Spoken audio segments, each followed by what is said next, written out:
Magandang araw po sa inyong lahat. Ako po si Banat Bay at eto na nga, finally. Si Torre ay finally natanggap na niya ang kanyang reward. Kumusta mga ka-idol? Ang pagbabalik ng ating YouTube channel, Boy June Channel, sa ating video ngayon mga ka-idol, may paninibagong YouTube channel na naman tayong ire-review. Ang channel ng isa sa tatlong mga anchor ng Banat Eros Brothers sa SMNI, ang kilala ng lahat ng mga Banat Eros, isa ang channel ni Banat Bay, ang ating ire-review ngayon. Ibang level ka talaga, Torre. At least, hindi sayang yung yung pagpapagod mo, di ba?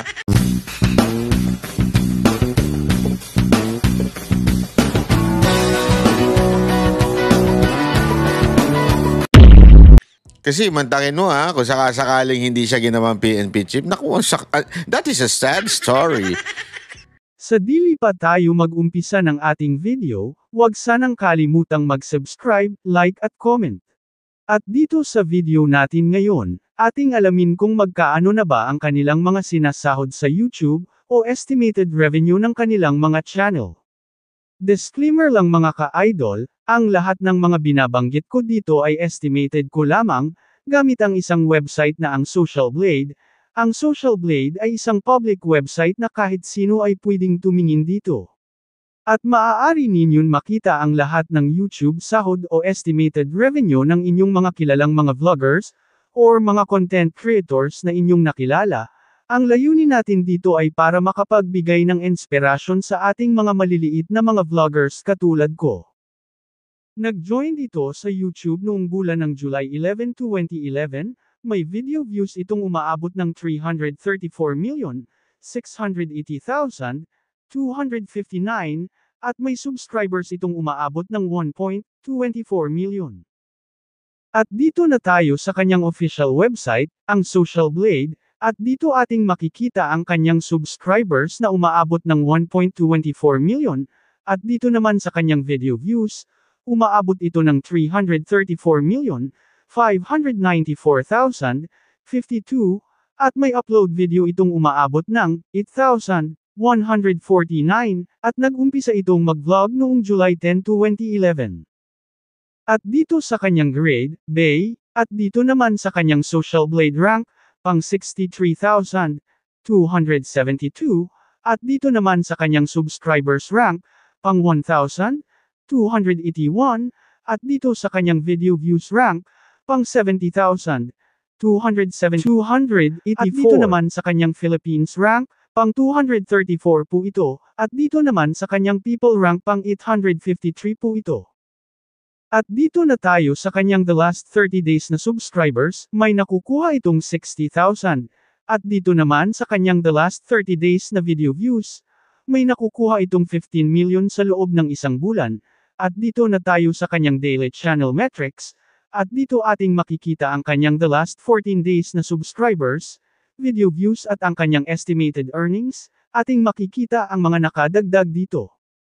At diretso na tayo sa kanyang daily average, weekly average, at sa kanyang monthly earnings. Uunahin natin ang kanyang daily average. Ngayong June 1, 2025, ito ang US dollars ngayon, 55.53 ang Philippines peso ngayon, konti na lang na mag-56 US dollar ang palitan ngayong June 1, so 55 US dollars muna tayo magbase ngayon. Sa daily average estimated earnings, may nakukuha itong 126 US dollars. Kung ating ipalit sa peso, may 6,930 pesos itong nakukuha. At dito naman sa kanyang highest estimated earnings, may nakukuha itong 2,000 US dollars. Kung ating ipalit sa peso, may 110,000 pesos itong nakukuha. At dito na tayo sa kanyang weekly average. Sa lowest may nakukuha itong 766 US dollars, kung ating ipalit sa peso. May pera itong umaabot ng 42,130 pesos, at dito naman sa kanyang high sa estimated earnings sa weekly may nakukuha itong 12,000 US dollars, kung ating ipalit sa peso. May pera itong umaabot ng 660,000 pesos. At dito na tayo sa pinaka-last natin, ang kanyang monthly estimated earning, Sa lowest may nakukuha itong $3,800 kung ating ipalit sa peso.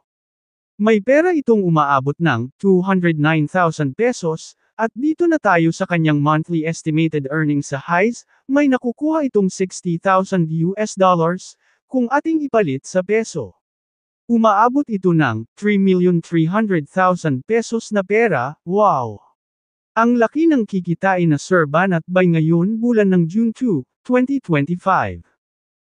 Congratulations sa channel ni Sir Banat Bay, at tataas pa ito kung hindi tayo mag-skip ng mga ads sa kanilang mga videos. At hanggang sa muli mga ka-idol, at sa susunod pa nating mga videos. Maraming salamat po sa inyong lahat, God bless po, at kung gusto ninyong magbigay ng mga super thanks ng ating mga videos, salamat po na marami. Ako natutuwa ako para kay Torre. Kasi mantakin mo kung sakasakaling hindi siya ginawang PNP chief. Naku, that is a sad story.